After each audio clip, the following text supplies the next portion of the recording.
మానవ సహాయం. ఒకప్పుడు మలయ తీరంలో ఒక యోధాన యోధుడుండేవాడు.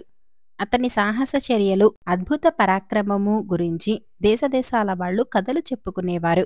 ఒకనాడతను సముద్ర తీరాన పచార్లు చేస్తుండగా ఒక మహాకాయుడు సముద్రంలో నడుస్తూ అతడికేసి వచ్చాడు. ఆ మహాకాయుడు ఒడ్డుకు వచ్చాక యోధాన యోధుడతన్ని పలకరించి, "ఎవరు నువ్వు? సముద్రం దాటి ఇటుగా ఎందుకొస్తున్నావు?" అని అడిగాడు. "నేను మహాకాయ ద్వీపం నుంచి వస్తున్నాను. మా రాజుగారు యోధాన యోధుడికొక కబురు చెప్పమని పంపారు" అన్నాడా మహాకాయుడు. ప్రస్తుతం ఆ యోధుడు వేటకు పోయి ఉన్నాడు. అతనితో ఏం చెప్పాలో చెబితే రాగానే చెబుతాను అన్నాడు యోధుడు. మహారాణిగారు ప్రసవించబోతున్నది. లోగడ ఆమె 2 మగపిల్లలను కన్నది. పురిటిలోనే ఆ 2 పిల్లలను ఎవరో దొంగలు ఎత్తుకుపోయారు. ఈసారి పుట్టబోయే బిడ్డను కాపాడటానికి యోధాన యోధుడు రావాలని మా రాజుగారి కోరిక. వెనుక బిడ్డలు పుట్టినప్పుడు రాజుగారి కోట లోపల వెలుపల కూడా బలమైన రక్షణలు ఏర్పాటు చేశారు. అయినా దొంగలు రానే వచ్చారు. పిల్లలను ఎత్తుకుపోయారు. వాళ్ళెవరో, ఎటుగా వచ్చారో, పిల్లలేమయ్యారో కొంచెం కూడా తెలియలేదు అన్నాడు మహాకాయుడు. సరే, యోధాన యోధుడు తిరిగి వచ్చాక ఈ సమాచారం అతనితో చెబుతాను అన్నాడు యోధుడు. మహాకాయుడు అతని వద్ద సెలవు పుచ్చుకొని సముద్రంలోకి వెళ్ళిపోయాడు. మర్నాడు ఉదయం యోధాన యోధుడు అదే ప్రాంతంలో పచార్లు చేస్తూ ఉండగా అతనికి 8 మంది బొడత మనుషులు పరిగెత్తే ఆటలాడుతూ కనిపించారు. అతను వాళ్లను పలకరించి, "ఎవరు మీరు? మీరేం పని చేస్తారు?" అని అడిగాడు. "మేం బొడతలం. తలా ఒక పని చేస్తాం. నా మటుకు నన్ను చట్రాయి అంటారు. నేను చితికిల పడ్డానంటే నన్నెవరూ కదిలించలేరు" అన్నాడు బొడతల్లో ఒకడు. "ఏది? కూర్చో చూస్తాం" అన్నాడు యోధాన యోధుడు. చట్రాయి నేలమీద చతికిల పడ్డాడు. యోధాన యోధుడు వాణ్ణి కొంచెం కూడా కదిలించలేకపోయాడు. అతను ఆశ్చర్యపడి మిగిలిన వాళ్ల శక్తులను గురించి కూడా అడిగాడు. ఒకడి పేరు దివ్యకర్ణి. వాడు సముద్రం అవతల రహస్యం మాట్లాడుకున్నా ఆలకించగలడు. మరొకడు దూరస్పర్శి.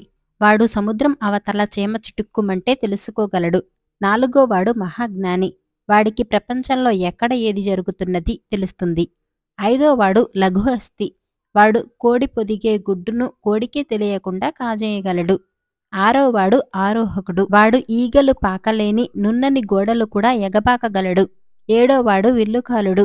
వాడు 100 రెక్కల పురుగులు ఆకాశంలో ఎగురుతుంటే వాటిలో కావాలన్న దాన్ని బాణంతో కొట్టగలడు. 8వాడు దారుబ్రహ్మ. వాడి చేతికొక కర్ర ఇస్తే దానితో వాడు చెయ్యలేనిదేదీ లేదు. భేష్, ఒక ఓడ తయారు చెయ్యాలంటే నీకెంతకాలం పడుతుంది అని యోధాన యోధుడు అడిగాడు. "నువ్వు ఒకసారి గుండ్రంగా తిరిగేటంతసేపు" అన్నాడు దారుబ్రహ్మ. యోధాన యోధుడు నిలబడిని చోటనే ఒకసారి గుండ్రంగా తిరిగాడు. అతని వీపు సముద్రం కేసి ఉండే క్షణంలో దారుబ్రహ్మ ఒక కర్రపుల్లను సముద్రపు నీటి మీదికి విసిరాడు. యోధాన యోధుడు మళ్లీ సముద్రం కేసి తిరిగేసరికి ఒక పెద్ద ఓడ సిద్ధంగా ఉన్నది. "నేను సముద్రం మీద మహాకాయుల దీవికి వెళ్లబోతున్నాను. మీరంతా నా వెంట వచ్చి నాకు సహాయం చేస్తారా?" అని యోధాన యోధుడు బుడతళ్లను అడిగాడు. "సహాయం చేస్తాం. తూర్పు దేశాలలో మాకు తెలియని విషయమంటూ లేదు" అన్నారు వాళ్ళు. యోధాన యోధుడు 8 మంది బుడతళ్లను ఓడలో ఎక్కించుకుని ప్రయాణమై త్వరలోనే మహాకాయులుండే దీవిని చేరాడు. మహాకాయుల రాజు యోధాన యోధుడు వచ్చినందుకు పరమానందం చెంది అతనికి, అతని అనుచరులకు ఘనమైన స్వాగతం ఇచ్చాడు. ఆయన యోధాన యోధుడితో, "మీరు సమయానికి వచ్చారు. ఇవాళే రాణి ప్రసవించింది. ఆమె ప్రసవించిన మొదటి పిల్లలిద్దరూ పుట్టినరోజు రాత్రే మాయమయ్యారు. ఈ పిల్లవాడికి కూడా ఈ రాత్రే ప్రమాదం ఉన్నది" అన్నాడు. "మీరేమీ భయపడకండి. నేను, నా అనుచరులు ఈ రాత్రి మీ బిడ్డను కాపాడతాం. కాపాడలేని పక్షంలో మీరు నా తల తీసేయించవచ్చు" అన్నాడు యోధాన యోధుడు. రాజభవనంలో మంచి ఇనుపపెట్టెలాంటి గది చూసి అందులో చంటిబిడ్డను, 2 దాదులను ఉంచి యోధాన యోధుడు, అతని అనుచరులు కాపలా ఉన్నారు. మహాజ్ఞాని యోధాన యోధుడితో, "బిడ్డను కాపాడలేకపోతే నీ తల ఇస్తాననటం పొరపాటయింది. ఈ బిడ్డను ఈ రాత్రి మనం కాపాడలేం. దొంగతనం జరిగి తీరుతుంది" అన్నాడు. "అలాగా? ఆ బిడ్డను ఎవరు ఎత్తుకుపోతారో చెప్పు" అన్నాడు యోధుడు. "దొంగ ఈ రాజు చెల్లెలే. ముందు పుట్టిన పిల్లలను కూడా ఆమె ఎత్తుకుపోయింది. ఈ అన్నా చెల్లెళ్ల మధ్య బద్ధశత్రుత్వం. చెల్లెలు మంత్రాలు నేర్చినది. అదృశ్య రూపంలో కోట ప్రవేశించి పొగగూడు నుంచి గదిలోకి చెయ్యి చాచి బిడ్డలను కాచేస్తుంది" అన్నాడు మహాజ్ఞాని. ఆ మాట వింటూనే చట్రాయి పొగగూడు కింది భాగంలో చతికిలపడి రాజుగారి చెల్లెలు పొగగూడుకుండా చెయ్యి పెట్టిందో ఆ చేతిని మరి తీసుకోలేదు అన్నాడు. అందరూ ఎవరి స్థానాలలో వారు కూర్చున్నారు. అర్ధరాత్రి దాటాక దివ్యకర్ణి మహాకాయ మహారాజు చెల్లెలు తన కోట నుంచి బయలుదేరుతున్నది. మొదట దొంగలించిన పిల్లలిద్దరినీ జాగ్రత్తగా చూసుకోమని తన నౌకర్లతో అంటున్నది అన్నాడు. ఆమె తన ఇంటి కప్పుకుండా పైకి వస్తున్నట్టున్నది. ఆమె ఇంటికి ద్వారాలు గవాక్షాలు లేవు. ఆమె కోటగోడలు గాజులాగా నున్నగా ఉన్నాయి అన్నాడు దూరస్పర్శి.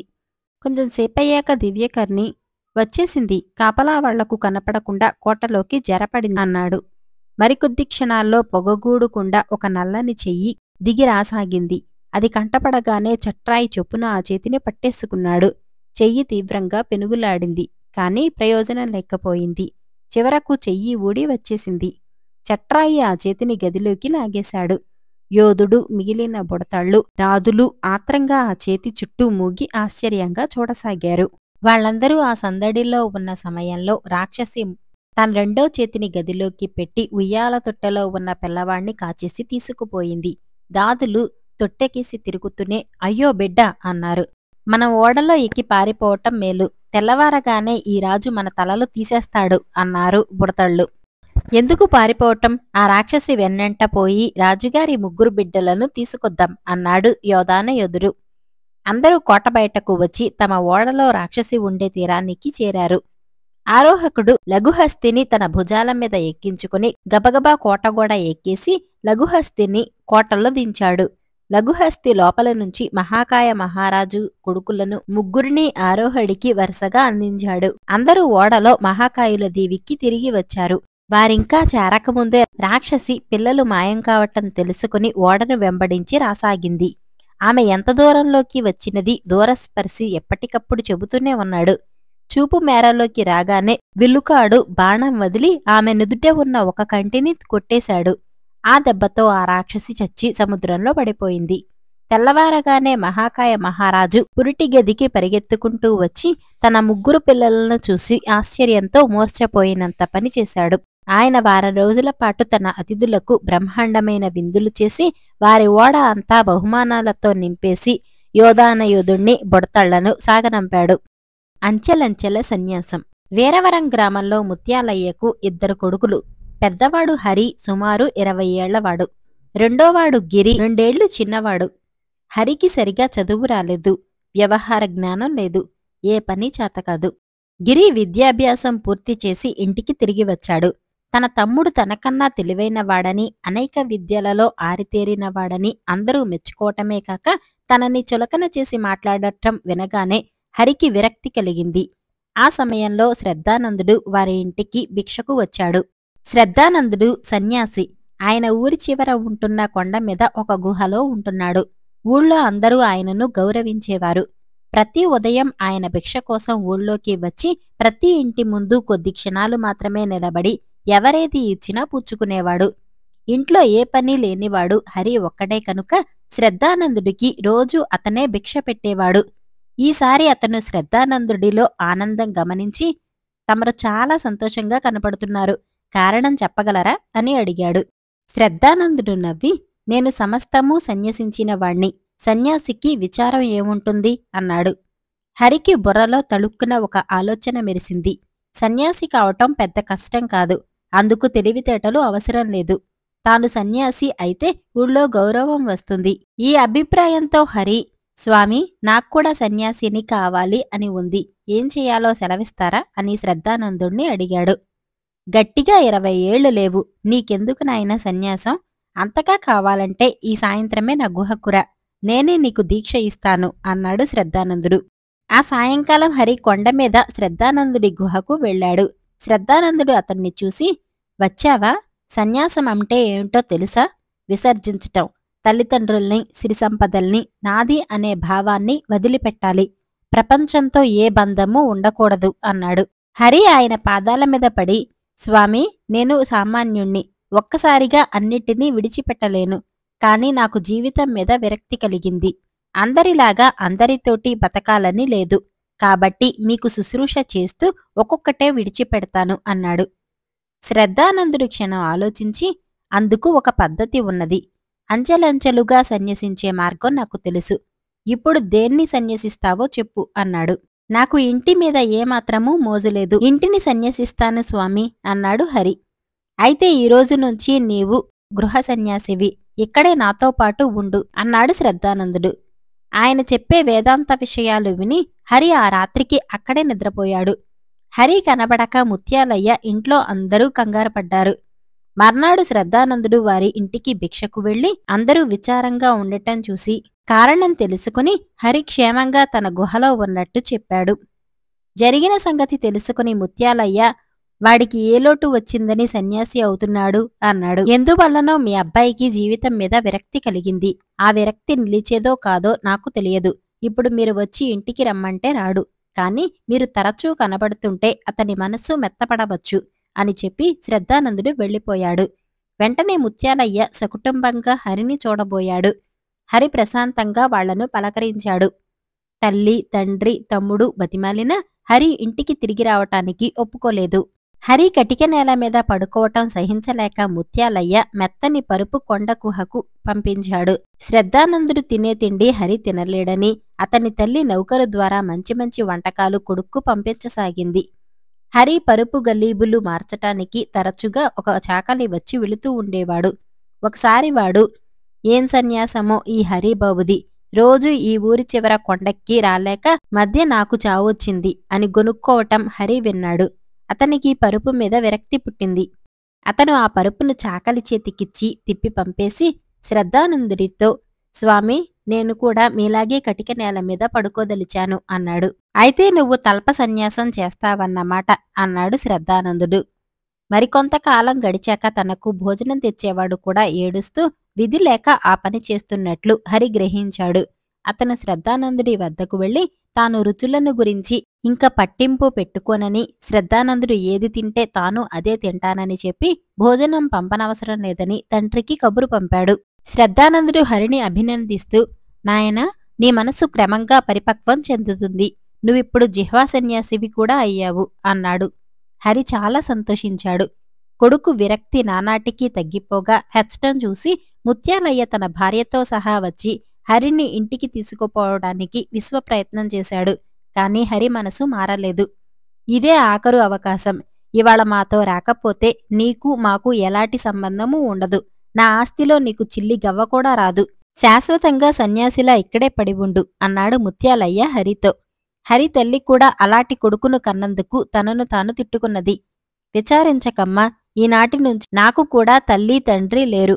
బంధుత్వాల మీద కూడా నాకు విరక్తి పుట్టింది. మీరు వెళ్ళవచ్చు. నాకోసం మీరెన్నడూ రానక్కర్లేదు అన్నాడు హరి. ముత్యాలయ్య భార్య దిగాలుగా వెళ్ళిపోయారు. హరి శ్రద్ధానందుడి వద్దకు వెళ్లి జరిగినది చెప్పాడు. ఈ క్షణం నుంచి నువ్వు బంధు సన్యాసివి కూడా అయ్యావు. త్వరలోనే నువ్వు పూర్తి సన్యాసివి కాగలవు అన్నాడు శ్రద్ధానందుడు. కొంతకాలం గడిచాక హరిని చూడటానికి అప్సరసలాంటి 16 ఏళ్ల పడుచు పిల్ల వచ్చింది. ఆమెను చూడగానే హరి కళ్ళు జిగేల్మన్నాయి. ఎవరు నువ్వు అని అతను ఆమెను అడిగాడు. నన్ను గుర్తుపట్టలేదా బావా అన్నదామె. హరి ఆమెను పరీక్షగా చూసి, నువ్వా నళిని అన్నాడు. ఆమె అతని మేనమామ కూతురు. అతను ఆమెను 5-6 ఏళ్ల క్రితం చూశాడు. ఈ మధ్యకాలంలో అతని మేనమామ సకుటుంబంగా రాచనగరుకు వెళ్ళిపోయాడు. నిన్ననే ఈ ఊరు వచ్చాం బావా. వచ్చినప్పటి నుంచి నా కళ్ళు నీకోసమే వెతుకుతున్నాయి. ఇలాంటి చోట ఉన్నావేమిటి అని నళిని అడిగింది. నేనిప్పుడు సన్యాసిని. నాకు ఇల్లు, వాకిలి, తల్లి, తండ్రి లేరు అన్నాడు హరి. తోడు నీడా సంగతేమిటి అన్నది నళిని. నాకు అవసరం లేదు, ఇలాగే బాగుంది అన్నాడు హరి. అలాగంటే నిన్ను ప్రేమించిన నాగత్యం కాను అని నళిని అడిగింది. నన్ను ప్రేమించావా? ఏం చూసి? నాలో నాకే ఏ విశేషమూ కనిపించక సన్యాసిని అయ్యాను అన్నాడు హరి. అదేమిటి బావా, నిన్ను చూస్తే మళ్ళీ మళ్ళీ చూడాలనిపిస్తుంది. నీ మాటలు వింటుంటే మరీ మరీ వినాలని ఉంటుంది. నువ్వు లేకపోతే బ్రతకలేను అన్నది నళిని. హరికి చాలా సంతోషం కలిగింది. కాని అతను దాన్ని పైకి కనిపించనీయక, నేను ఇప్పుడు సర్వసంగ పరిత్యాగిని. నామీద ఆశలు పెంచుకోకు. చూడాలనిపిస్తే రేపు మళ్ళీ రా అన్నాడు. ఆ రాత్రి హరికి నిద్రపట్టలేదు. అతను నళిని గురించే ఆలోచించాడు. మర్నాడు ఆమె మళ్లీ వస్తే బాగుండుననుకున్నాడు. అలాగే నళిని మర్నాడు వచ్చింది. ఆమెను చూడగానే హరి ముఖం చాటంత అయింది. లాభం లేదు బావా, నువ్వు లేని ఆ ఇల్లు నాకు నరకంలాగుంది. నేను ఇక్కడే ఉండిపోతాను. నాకు కూడా సన్యాసం ఇప్పించు అన్నది నళిని. హరి నెమ్మదిగా శ్రద్ధానందుడి వద్దకు వెళ్ళి స్వామీ అన్నాడు. ఏం నాయనా, ఈసారి దేన్ని సన్యసించదలచావు అన్నాడు శ్రద్ధానందుడు. సన్యాసాన్ని స్వామి అన్నాడు హరి. శ్రద్ధానందుడు ఈ మాట విని ఉలిక్కిపడ్డాడు. తర్వాత ఆయన విషయమంతా విని, సరే నాయనా వెళ్ళు, నీమీద ప్రత్యేకమైన ఆసక్తి చూపేవారు లేక నీకు జీవితం మీద విరక్తి కలిగింది. నిన్ను ప్రేమించిన ఒక్క మనిషి మాటలు నిన్ను మళ్లీ మామూలు మనిషిని చేశాయి. నువ్వు సుఖపడి నిన్ను ప్రేమించిన వారిని సుఖపెట్టు అన్నాడు. హరి శ్రద్ధానందుడి పాదాలకు మొక్కి నళినితో కలిసి ఇల్లు చేరుకున్నాడు. అతనిలో మార్పు చూసి అందరూ అతనిపైన ఎన్నడూ చూపని ఆసక్తి చూపారు. అది హరికి చాలా తృప్తిని కలిగించింది. అతడు నళినిని పెళ్లాడి సుఖంగా ఉన్నాడు.